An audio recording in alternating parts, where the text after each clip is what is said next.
So, hi everyone, my name is Vinay Singh. This is my project, which is diabetes prediction using machine learning. So, built as a part of my BSc Data Science and AI, which I am doing degree from IIT Guwahati. So, okay,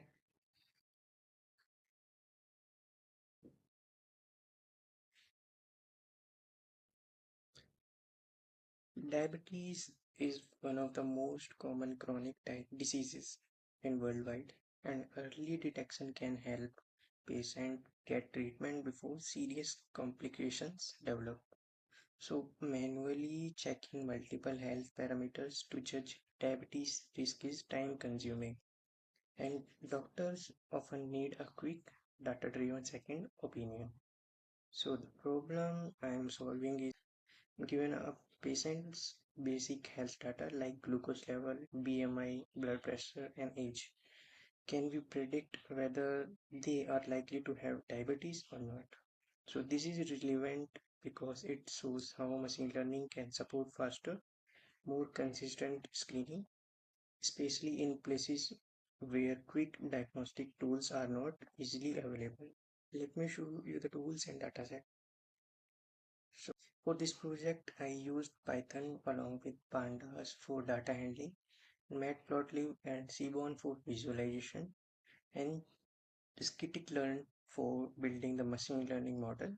I also use Streamlit to turn this into an interactive web app. The dataset is the PIMA Indian diabetes dataset from CAG.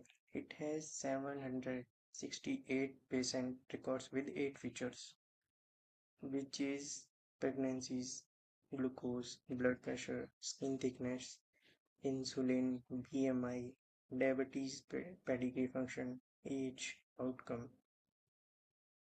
Outcome tells us whether the patient has diabetes. So 1 for yes, 0 for no. Let me walk you through the key part of my code, not the line by line, but the important decision I made is made at each step. First, I explored the data, checking the missing values, looking at basic statistics. I also visualized this box plot compares glucose levels between diabetic and non-diabetic patients. You can see diabetic patients tend to have noticeably higher glucose. Same with BMI, it's higher on average for diabetic patient. And this correlation heat map confirm that glucose and BMI are two most strongly linked to the outcome. Next, I split the data into 80 to 20 into training and testing datasets, so I can train the model on one part and check its performance on data it has never seen.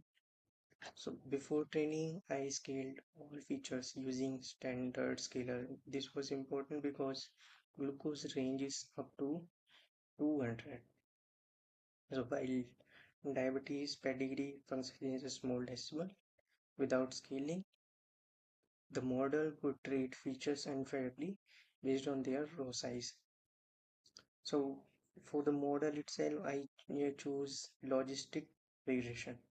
Thinks this is a binary classification problem.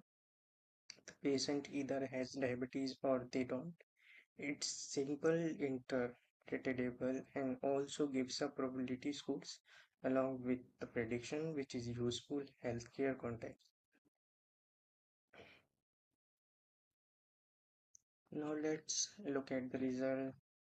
This is the confusion matrix on the data, test data. It shows how many patients were correctly and incorrectly classified.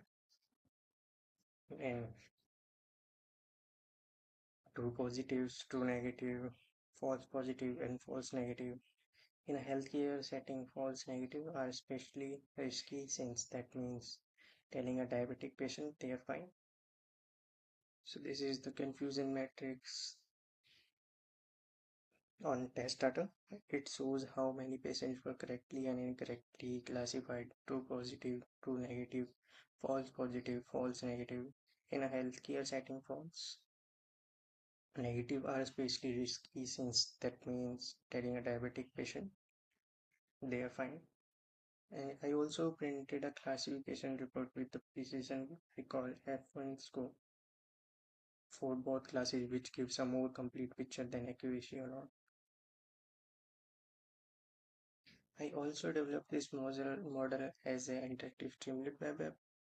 Here you can see the raw dataset, the model accuracy and confusion metrics, and the same data insight graph, all rendered live. The main feature is is this live, this live prediction form. Let me enter patient details. Enter glucose is of 80, BMI is 38.5, and age is 50. Then I will click on predict. See what is this patient is likely to have diabetes and probability is 91.3%, and it correctly predicts this patient as unlikely to have diabetes. Let's talk about what these numbers actually mean. Let's talk about what these numbers actually mean. The model achieved accuracy of about 75% on test set. That means out of 100 patients, it correctly classified around 75 of them.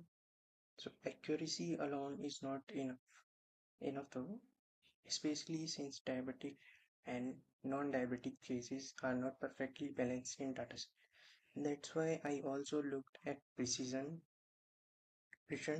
and recall from the classification report. Precision tells us of all the patients the model predicted as diabetic, how many actually were. So recall tells us of all the patients who actually have diabetes, how many the model correctly caught. In healthcare problems, recall is especially important because missing an actual diabetic patient, a false negative, is more costly than a false alarm. The F1 score balances precision and recall into a single number, which is useful for comparing models over. Together, these metrics give a much fuller picture of performance. Together, these metrics give a much fuller picture of performance than accuracy alone could. But to summarize, in this project, I explored a real healthcare dataset, visualized the key patterns, trained a logistic regression model to predict diabetes, evaluated it using accuracy, confusion metrics, precision, recall, and F1 score, and finally deployed it as a working streamlit web application for live prediction. Some key learnings for me were understanding how feature scaling affects model performance and how important it is to look beyond accuracy in healthcare context. As future scope, this could be improved by trying other algorithms like random forest or XGBoost, handling the missing zero values in features like insulin and skin thickness more carefully, and collecting a larger, more diverse dataset. Thank you all for watching my video. Thank you.